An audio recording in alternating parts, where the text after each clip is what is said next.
우리 몸의 허리 부위, 척추를 말하는 요추가 골절이 되면 극심한 통증과 함께 신체 기능을 제대로 사용 못하기 때문에 오랜 기간 적절한 치료를 필요하게 되므로 병원의 입원 및 통원, 그리고 보전적인 방법을 통해 회복될 수 있도록 시간과 비용을 지불하게 됩니다.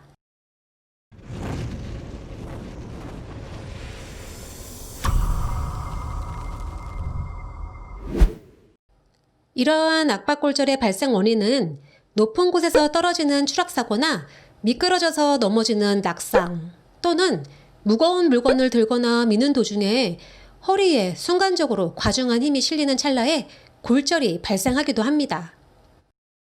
최초의 병원에 내원하여 엑스레이 단순 방사선을 통하여서도 빠르게 골절을 확인하여 진단받을 수도 있으며 좀 더 세밀하게는 MRI 정밀 검사를 통하여 엑스레이로는 감별이 불가능한 미세골절이나 주변 인대 조직과 신경 손상 여부 등을 면밀하게 확인할 수도 있습니다.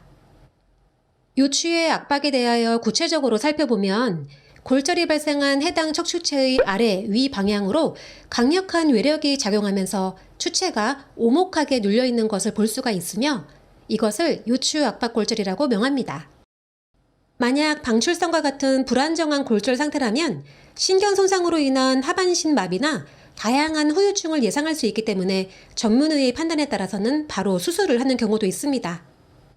오늘의 주제는 이러한 요추압박골절 진단과 후유장애에 관하여 이야기하고 보상에 대하여 체크해야 할 상황에 대해서 말씀드리도록 하겠습니다.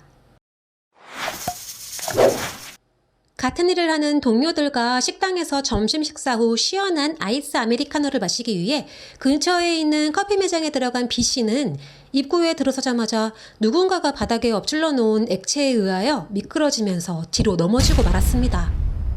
넘어지면서 바닥에 손을 짚었지만 엉덩방아를 찍으면서 충격은 허리에 그대로 전달되었고 너무나 놀라고 아팠기 때문에 한동안 일어나지 못하다가 동료의 부축을 받고 바로 병원으로 가게 되었습니다. 이번 사고로 요추압박골절 진단을 받고 한동안 입원을 한 B씨의 경우 부주의한 본인의 과실도 일부 있겠지만 영업점 내에서 발생하였고 평소 이용객의 출입이 빈번한 출입구의 소홀한 관리감독에 대한 업주의 책임을 회피하기 어려우므로 영업배상 책임보험 접수를 시작으로 피해자가 입은 병원 치료비를 포함한 손해배상 청구가 이루어지게 되었습니다. 책임의 주체에 따라서 각종 배상 책임을 통해 피해를 보상받을 수 있으며 만약 사고가 교통사고일 경우 가해자가 가입한 보험회사, 출퇴근 중에 다친 근로자의 경우 산재 신청에 대하여 생각해 볼 수 있을 겁니다. 특히 요추압박골절의 경우 상당한 기간 동안 치료를 요하는 변명이며 이로 인하여 환자가 입은 손해는 결코 적지 않을 것입니다. 다치기 전에 활발한 경제활동을 하였다면 부상으로 치료를 받는 일정 기간 동안 당연히 금전적인 손해가 발생하였을 것입니다. 더군다나 육체 노동자의 경우에는 수개월 동안 일을 쉬었다고 하여도 제대로 회복되지 않아 본래 하던 일을 이어나갈 수 없는 상황에 처할 수도 있습니다. 이러한 경우 사고 발생 직전에 입증 가능한 소득을 기준으로 요추압박골절로 인해 향후 벌어들일 소득의 상실분이나 이로 인한 위자료에 대해서 생각해 볼 수 있으며 이때 가장 중요한 기준이 되는 것이 바로 후유장애라는 것입니다.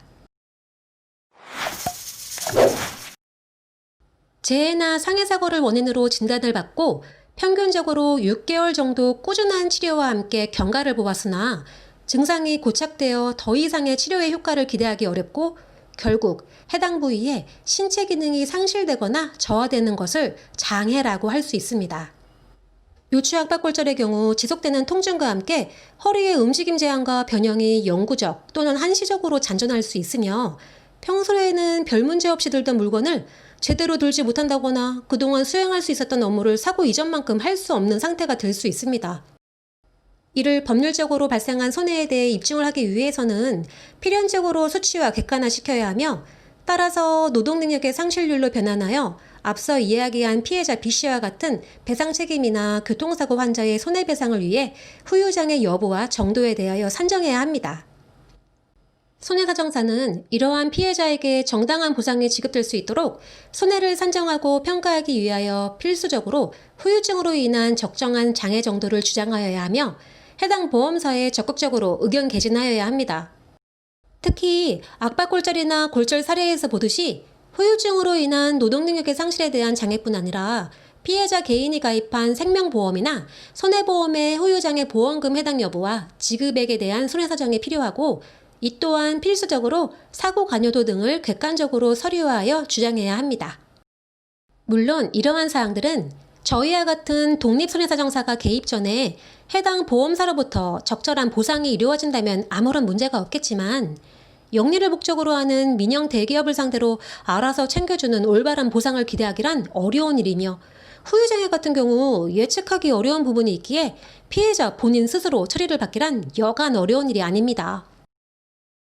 그러므로 이에 대한 적정한 보험금을 산정하여 지급받으실 수 있도록 이곳에서 답을 찾으셨으면 합니다. 상담의 문은 언제나 열려 있으니 궁금한 점이나 특이사항이 있으신 분들은 하단 상담 폼을 이용해 주시거나 전화를 주세요. 본인의 권리를 찾으실 수 있도록 올바른 길잡이가 되어드리겠습니다. 감사합니다.